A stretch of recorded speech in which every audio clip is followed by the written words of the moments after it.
Olá, prezadas líderes do Ministério da Mulher. É um grande prazer poder estar aqui com vocês, dando sequência ao curso de liderança. Meu nome é Janete Tonete Soares, sou esposa de pastor, psicóloga, sou mãe de 2 moças e gostaria de falar-lhes neste momento sobre o tema O Maior Legado de Todos.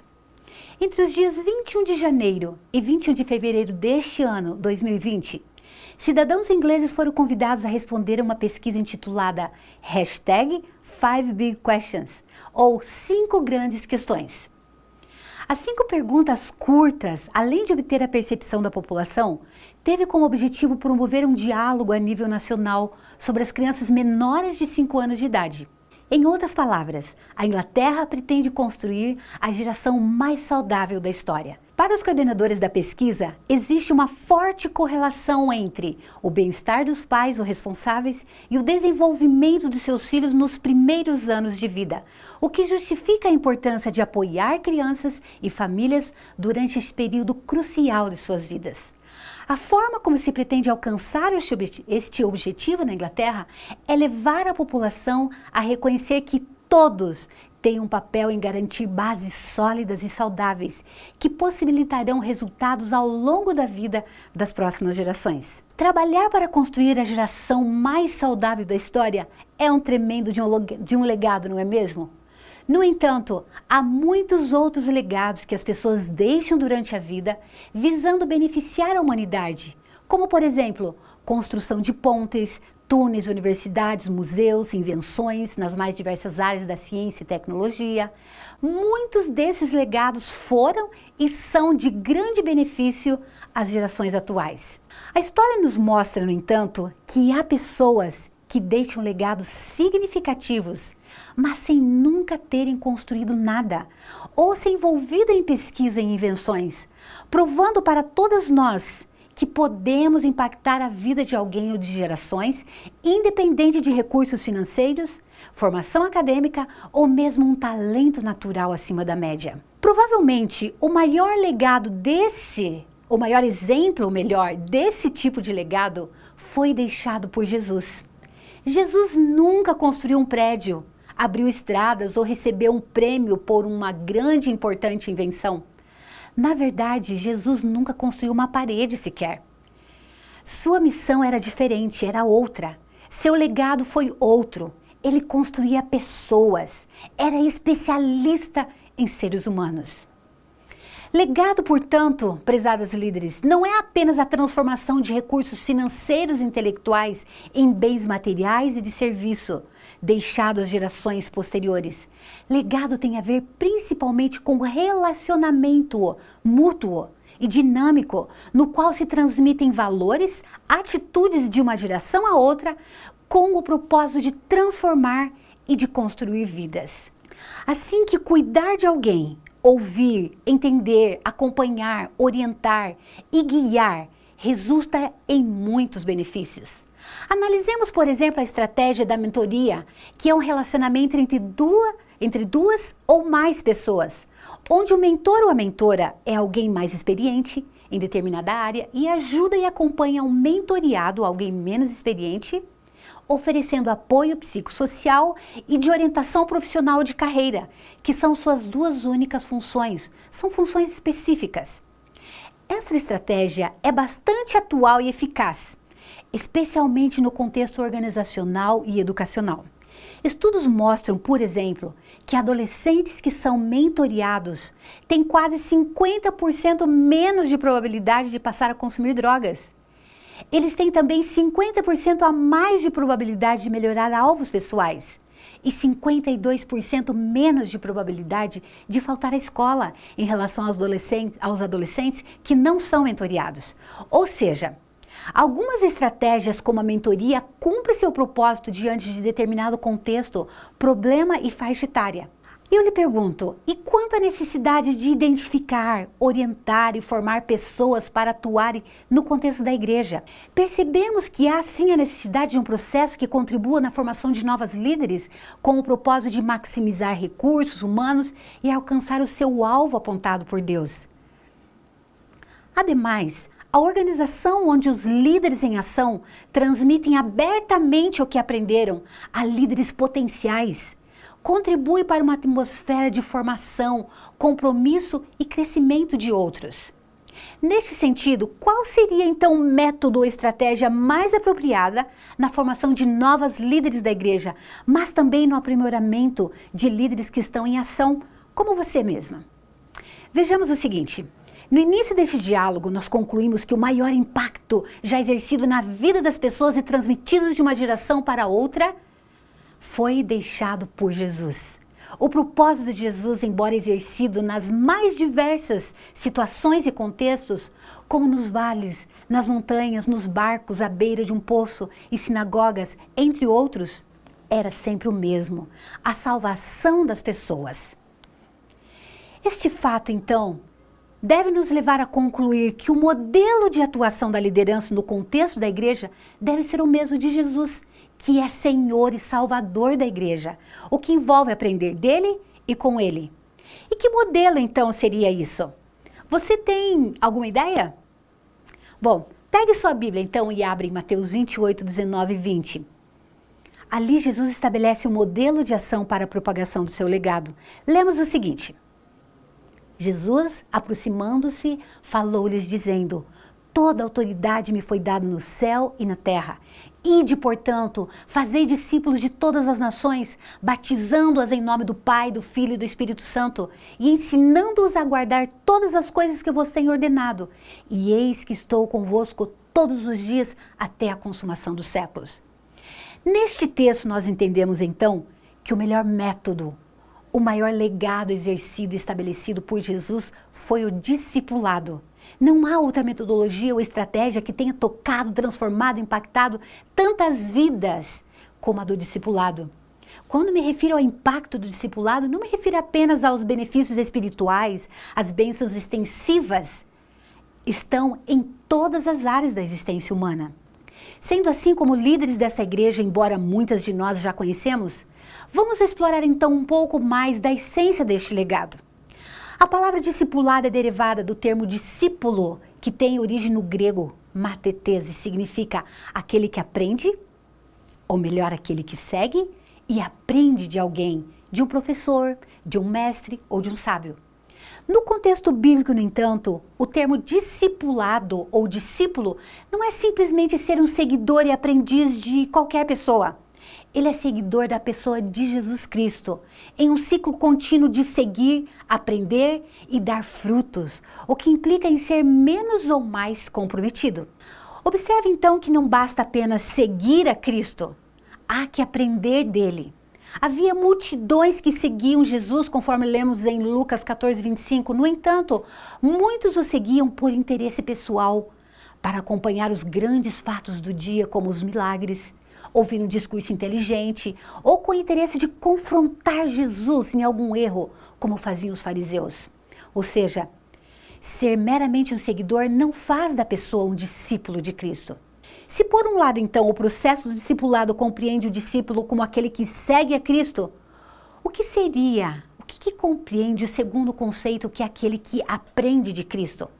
Sobre o conceito de aprender, então, de Cristo, vamos analisar pelo menos 4 aspectos. Tome novamente a sua Bíblia e abra em Lucas 14, verso 26. Nós lemos ali o seguinte: se alguém vem a mim e ama o seu pai, a sua mãe, sua mulher, seus filhos, seus irmãos e irmãs, e até a sua própria vida mais do que eu, não pode ser meu discípulo. Ou seja, nós aqui aprendemos que seguir Jesus, que o chamado de Cristo para o discipulado é um chamado para a morte do eu, uma entrega absoluta a Deus, onde ele deve ser colocado em primeiro lugar. O segundo verso que nos ensina sobre fortalece o sentido da palavra significado está em João 8,31. E ali nós lemos: se vós permanecerdes na minha palavra, verdadeiramente sereis os meus discípulos, e conhecereis também a verdade, e a verdade vos libertará. Isso aqui é maravilhoso, queridas líderes. Quem segue a Cristo, mas igualmente aprende a colocar em prática as verdades de sua palavra, é alguém livre. Não há condenação para ele, consequentemente é alguém feliz. O terceiro aspecto do aprendizado, não somente seguir, mas aprender com Jesus, nós encontramos em João 13:35. E aí lemos o seguinte: com isso todos saberão que vocês são meus discípulos, se vocês se amarem uns aos outros. Amar ao próximo é um requisito especial de Deus para nós, e nós mulheres podemos cumpri-lo de várias maneiras. Ao seguir Jesus, aprendemos, portanto, que devemos amar o nosso próximo, seja ele quem for. Isso fará de nós discípulas de Cristo. E o quarto aspecto que nós encontramos está em João 15:8, que diz o seguinte: meu Pai é glorificado pelo fato de vocês darem muito fruto, e assim serão os meus discípulos. Aqui o dar frutos refere-se à multiplicação de discípulos. Pare um pouco e pense o quanto você é abençoada, quantos benefícios recebe de Deus. Pense também como poderia estar sua vida caso você não conhecesse Deus. Já imaginou que grande contribuição você pode dar à vida de alguém e à geração posterior dessa família, apresentando Jesus? No percurso de Jesus, portanto, de seguir a Jesus, aprendemos também que precisamos multiplicar, fazer outros discípulos para Ele e não guardar essas bênçãos somente para nós. Concluímos então, até aqui, que o discipulado envolve dois aspectos importantes, que é seguir Jesus e aprender dele. E neste processo, cumprir a grande comissão diante da ordem de ir, fazer discípulos, batizar, ensinar, mas também colocar Deus em primeiro lugar, permanecer na palavra, amar o próximo e dar frutos. A seguir, eu gostaria de apresentar-lhes então uma lista de alguns conceitos que resumem os versos analisados até então e nos ajuda a ampliar a concepção de discipulado na Bíblia. Esses conceitos podem ser úteis tanto para o fortalecimento espiritual como líder, quanto no processo coletivo ou individual de formação de outras líderes. Vejamos então. O primeiro aspecto seria: discipulado não é invenção humana. Não é uma estratégia, não é uma metodologia humana. A despeito dos instrumentos usados para fazer o discipulado serem pessoas como você e eu, seu estabelecimento e ordenação foram feitos por quem tinha autoridade sobre o céu e a terra. Confirmamos essa percepção ao lermos então lá em Mateus 28:19, que diz que toda autoridade me foi dada no céu e na terra. O segundo aspecto seria o seguinte: discipulado só pode ser realizado por quem já foi discípula. A ordem de ir e fazer discípulos foi dada aos discípulos de Cristo. Hayden Wilson Tozer disse o seguinte: somente um discípulo pode fazer um discípulo. E parafraseando para o nosso contexto, ficaria mais ou menos assim: somente uma discípula que é líder do ministério da mulher pode fazer outras líderes discípulas deste ministério. Não se trata, portanto, do meu próprio potencial, da minha performance, do meu carisma para fazer outros discípulos. É preciso primeiramente que eu, líder, seja uma fiel, intencional e autêntica discípula de Cristo.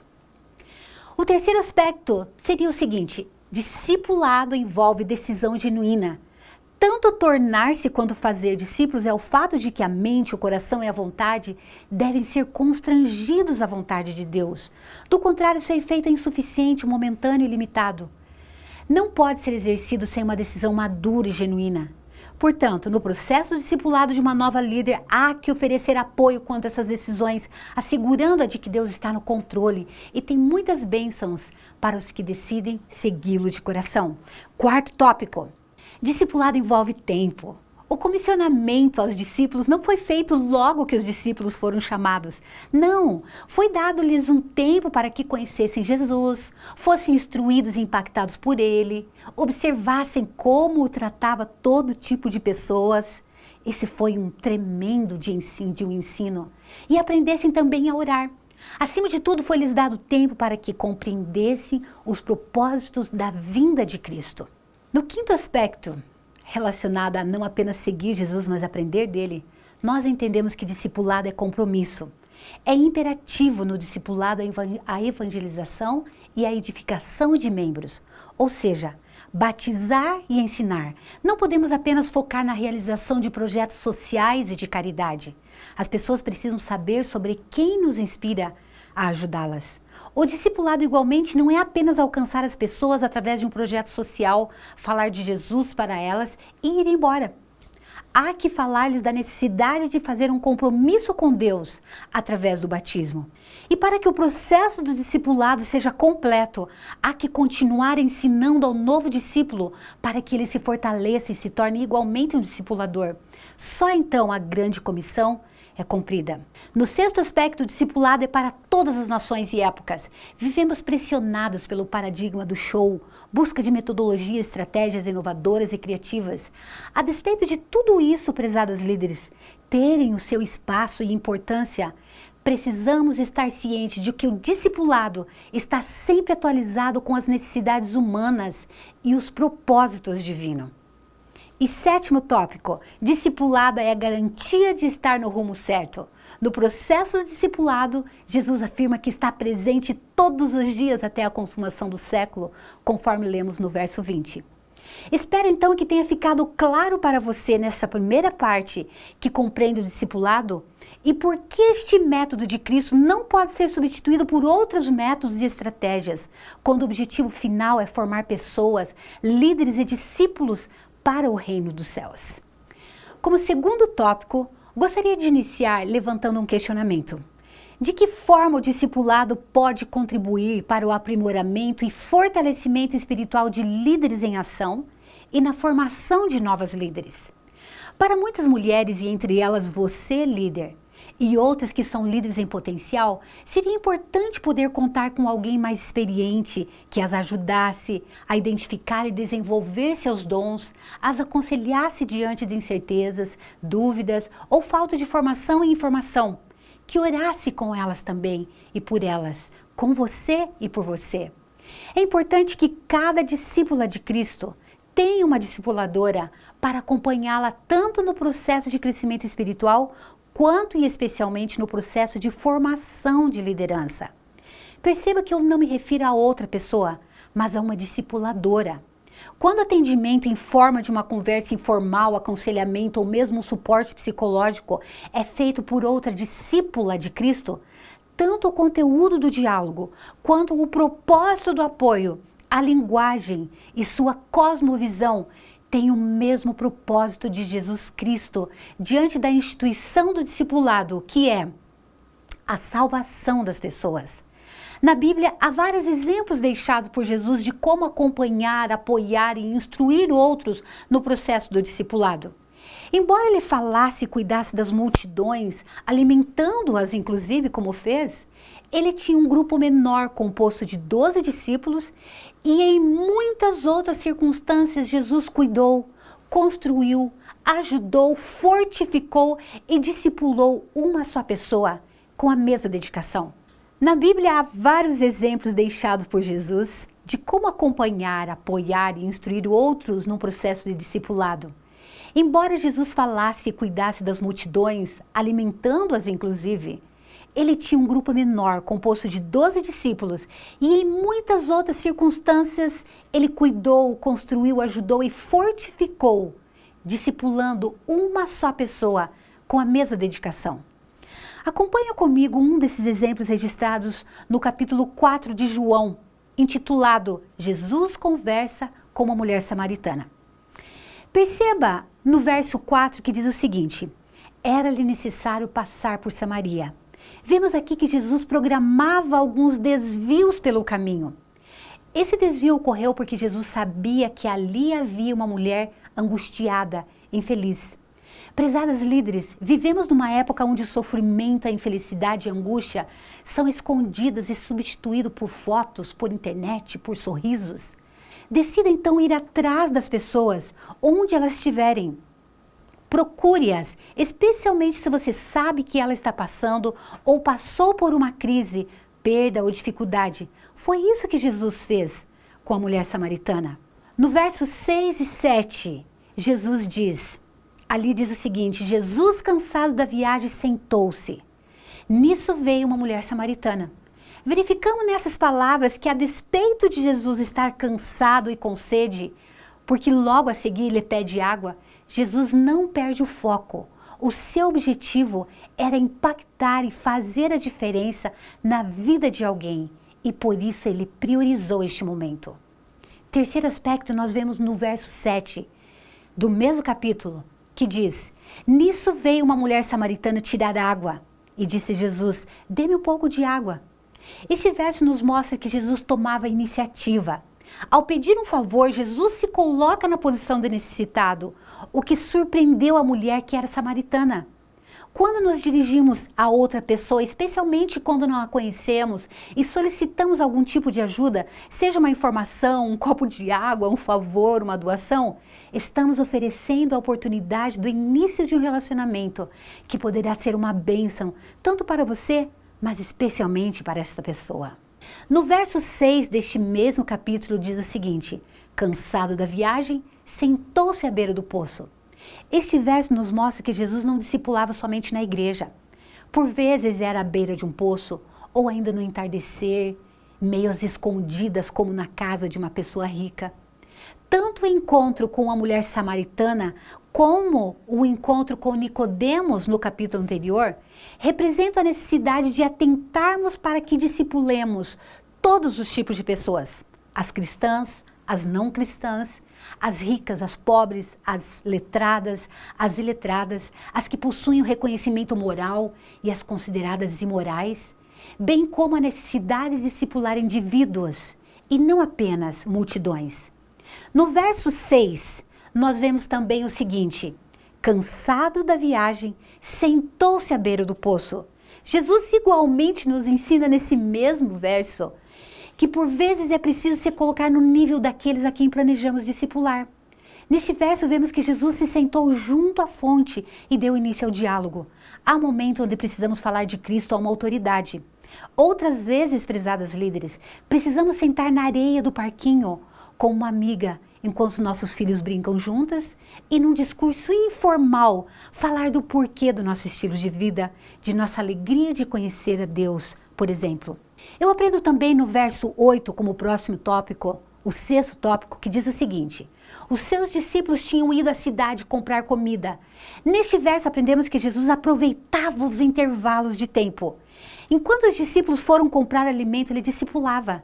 Que tal orarmos e pedirmos que Deus abençoe os nossos contatos, enquanto esperamos na fila do banco, do supermercado, viajamos de ônibus ou de avião, esperamos por uma consulta, ou ainda enquanto esperamos nossa vez no salão de beleza?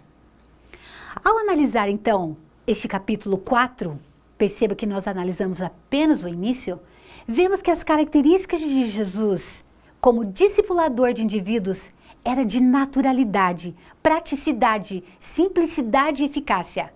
Como podemos ver, uma líder discipuladora pode aprender muito com Jesus a oferecer apoio, atenção e especialmente fazer isso de forma individual.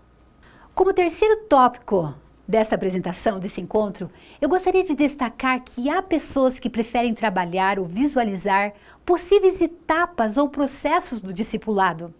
Isso provavelmente ocorre porque em Mateus 28, 19 a 20, há uma sequência no comando de Jesus de ir e fazer discípulos, batizando-os e ensinando-os. Entre os modelos ou etapas de discipulado propostos por diferentes instituições cristãs, a Igreja Adventista propõe o CRM, que resumidamente compreende o seguinte: a letra C refere-se à comunhão com Deus, apontando para a ênfase na atitude própria de buscar relacionar-se com Deus através da oração, leitura e meditação de sua palavra. A segunda letra, a letra R, se refere a relacionamento com outras pessoas. Implica em levar outros ao mesmo privilégio de viver não apenas uma experiência temporária com Deus, mas assumir um relacionamento eterno com Ele. Já a letra M se refere à missão com o mundo.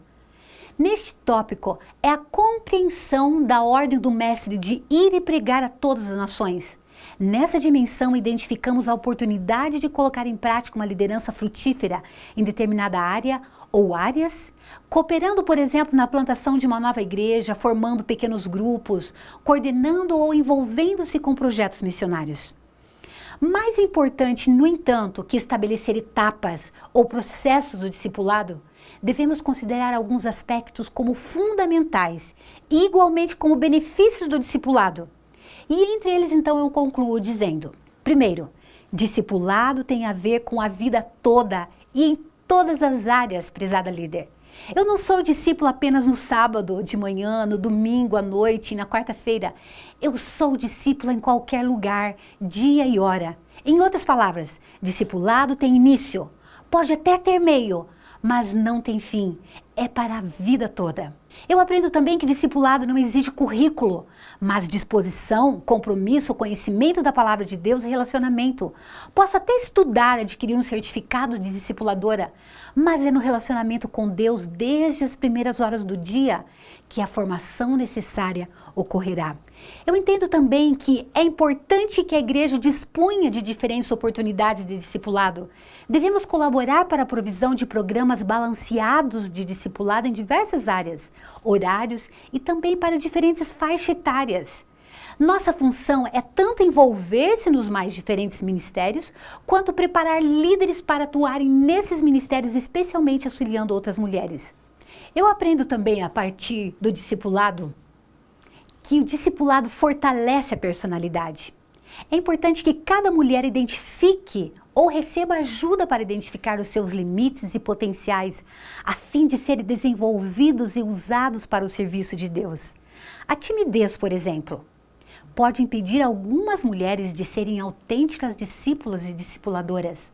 O Espírito Santo, no entanto, auxilia na transformação do que nós poderíamos chamar de pedras toscas em um instrumento de salvação, e esse é um grande privilégio.